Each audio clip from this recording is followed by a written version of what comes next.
Napili bilang isang finalist sa prestihiyosong 2024 Sustainability Awards ng International Association of Ports and Harbors ang Greenport Initiatives Project ng Surigao Port.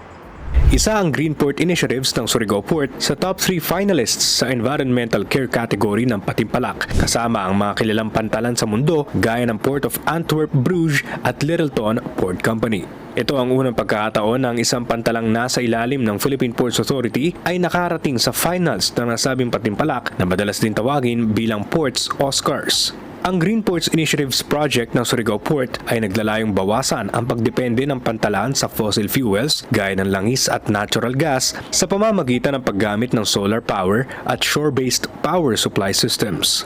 Naglalayon din ito makamtan ang pangmas matagalang sustainability sa pamamagitan ng pagsasagawa ng isang environmental management system na sumusunod sa international standards. Sa pamamagitan ng mga inisyatibong ito, nais ng Surigao Port na maging isang model sa green initiatives na tutularan ng iba pang mga pantalan sa bansa. Inaanyayahan naman ng Port Management Office ng Surigao ang publiko na makilahok sa proseso ng botohan na magko-contribute sa 30% ng final decision sa Patimpalak. Bukas ang botohan hanggang September 13. Bumisita lamang sa website ng World Port Sustainability Program at piliin ang Greenport Initiatives sa ilalim ng Environmental Care category.